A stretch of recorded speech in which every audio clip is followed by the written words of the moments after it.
Hello, ladies and gentlemen. Today we're going to be doing our Silver Tempest Sword and Shield buy list video, where I'm going to talk about all the cards that I will be purchasing or I think are worth purchasing from this upcoming set for competitive play.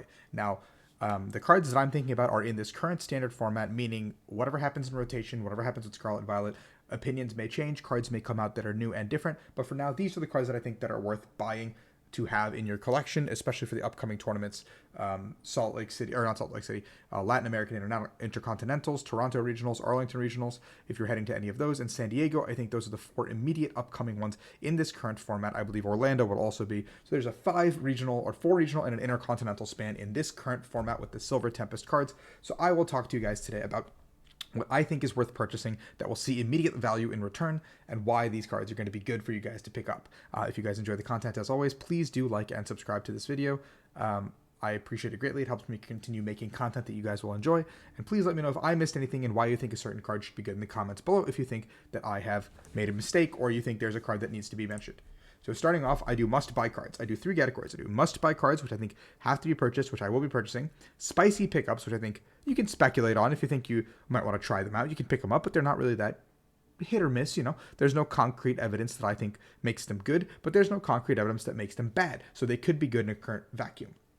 And the third category is traps. I think these cards are cards that you shouldn't invest any dollars into unless they're like pennies. And I don't think they will really ever see lifetime play. Unless things really, really work out in their favor and the future sets have something that really makes them go. And that's really kind of where I draw my line for traps. So for must-buy cards, my first and foremost, I always put the Radiant cards in the buy list. So Radiant Serena and Radiant Jirachi will make their way into it because they're just one copy. These Radiant card mechanic is one Radiant Pokemon per deck. So while both of these are not necessarily the strongest cards to have, there's a world where both of them can potentially see play. And when you're picking up Radiant Pokemon, I don't want to sit there and have to find myself at regionals going, I just created a really crazy heal lock deck that this Serena could be very good in. Or I created a crazy Jirachi deck and I just don't want to have to go to the vendors and pick it up or something. I don't know. Like, just grab one of your copies of Radiance, because I think the Radiance as a whole, just having the one-off copies will save you a ton of time. So I think picking up a 4/4 Reggie Alecki VMAX is very important, because I think Reggie Alecki VMAX's Transistor ability is very good for basic Lightning Pokemon like Vikavolt V currently that we have, and potentially some of the other Lightning Box attackers that could make something happen. Max Thunder and Lightning is not necessarily the best attack, but it's not that bad either.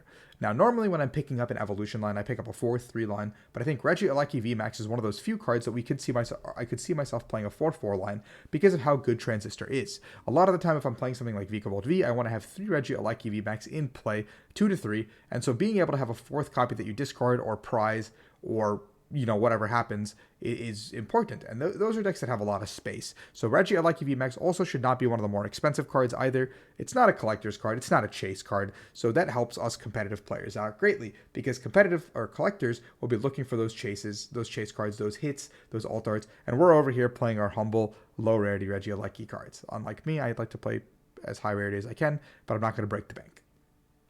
Next up, I think this is the most important pickup of the set. It's a 4/3 copy of Lugia V-Star. I will always pick up 4 copies of the Baby V, even if you're only playing 3 copies in any given instance, because that 4th copy can always be slotted in. I think picking up the Baby V is always picking up 4, and then for the V-Star, you can pick up 3, because I think there's very rare instances where you play 4 V-Stars of any card. But if you do, you can always either borrow that 4th copy or pick up a 4th copy. But if you only buy 2, getting that 3rd copy is almost going to be a must or a necessity every single time you move forward. And I think Lugia V-Star is probably the best attacking card or best Pokemon in this set. So you got to pick up this Lugia V-Star that has Summoning Star, and it will be the poster child of the set. It will be the competitive backbone of our format for a little bit. And I think, to put it in perspective, I think Palkia V-Star was one of the best cards on release with Inteleon, and I think Lugia V-Star eclipses that immensely. So I think Lugia V-Star being able to already do that puts itself in a position that I would love to play this card. I think this card is absolutely broken, and you guys should all, you know, invest in it. Now, the card that makes Lugia as good as it is this Archeops card with the Powerball Turbo. You always pick up 4 copies of a card like this, because even if you play 3, you usually play 3 to 4 copies of a card like this in your deck to get the ability off. So even if you choose to play 3, just having the 4th copy will go a long distance. So being able to pick both of those up is huge. After that, I will do the 2 stones. We have the, I think, Earth Seal Stone is what it is. I think this card can be really good if the combinations and ideas present itself, and I think this is one of those cards that you cannot sleep on, especially these cards because they give you a V-Star power. It's really strong to have because they can also be used under Path to the Peak, random tech ideas, whatever you want to do. And while I think this Earth Steel Stone probably you don't play a ton of copies of, 3 is a good number because even if you only play 2, having that third potentially could be something that you use. 4 is Sealstone, however, that is a much better card, much easier to put into decks. It's pretty obviously already going to go into Mew VMAX. So playing this card, you can play 1 copy, 2 copy, 3, or 4. I'm going to pick up 4 because I could see myself playing some weird, like maybe I put all 4 into Mew and say, hey, if I draw into this card later in the game, it's a Cramomatic target, it's a free Ultra Ball fodder, it's a Quick Ball fodder. I don't really care if I draw into them late game, or I can just put, like if I draw into 3, I can put 3 onto 3 different Genesects, and all of a sudden you can't vacuum my cards away. So I would pick up 4 copies of this because I think it's one of the most powerful cards.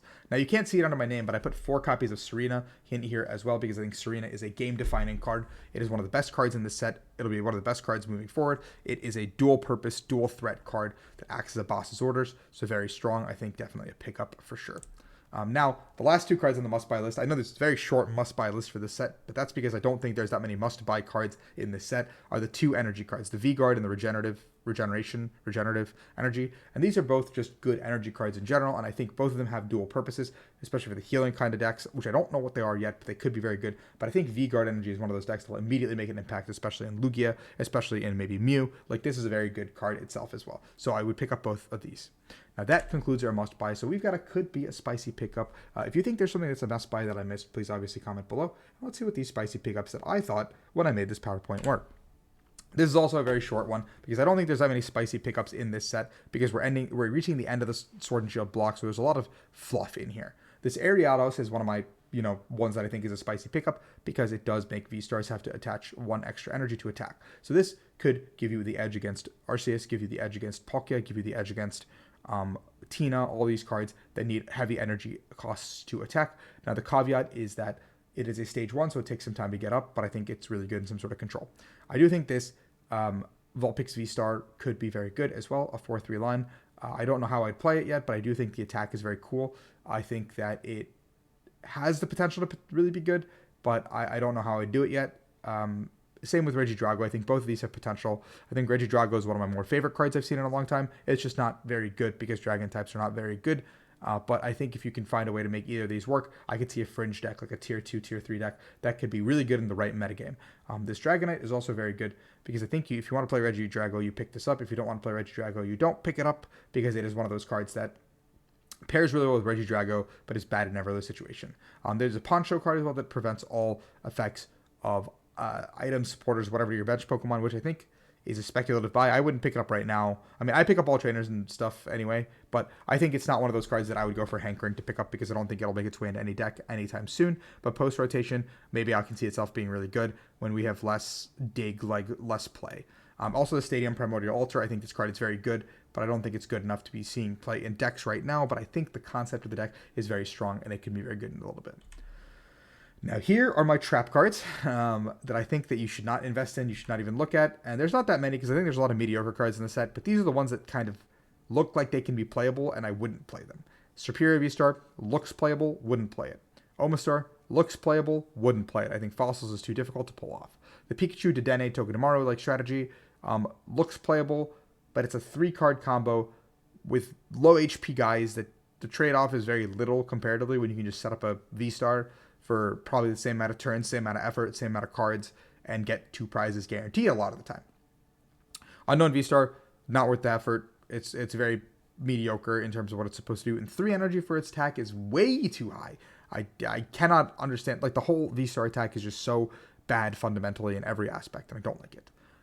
Mawile V-Star, while the ability is really strong, I think the deck as a whole is probably not going to be very good. If you want to put it in as a supporting cast, you probably can in some sort of a deck, but I think putting this investment in for 2 full cards is just kind of asinine when you're playing like a 1-1 Mawile or a 2-2 Mawile to kind of get this one ability off, because the attack is not necessarily so good, and there's nothing Psychic weak, so I just wouldn't dedicate the space to it. Just play like Cross Switchers, or play like more Serenas, or Boss, or something. I don't know, like 4 Serena, 2 Boss is better than I think 4 Serena, 1-1 this. Like, that's my logic behind it. I think it's just pulling off a stage 1 combo for this ability. It's like Bright Look, but kind of not good.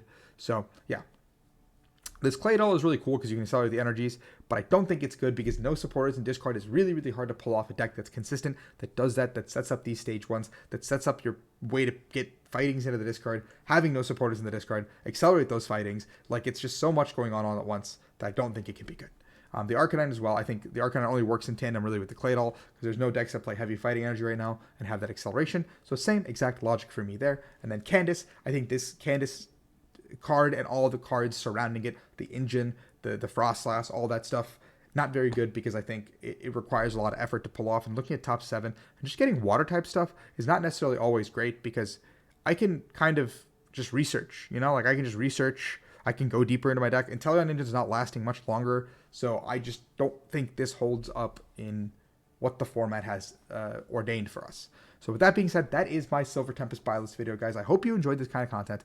I would do every set. I do a buy list, a set review, and then a tier list. Those are your 3 guarantees from me every set. So hopefully these will be the cards I'm picking up, not these. But these are what I'm picking up for myself going into Latin American Intercontinental because I think these are the most impactful cards coming out of this set. If you are heading to these international championships or regional championships coming up, these are the cards to keep a lookout for when you head to your locals, when you go to TCG Player. And if you are buying cards on TCG Player, I do have an affiliate link down in the link description below. Just click on that link, go add some stuff to your cart and check out, and it will help out the channel greatly. So thank you guys for watching as always, and I'll see you guys for another video.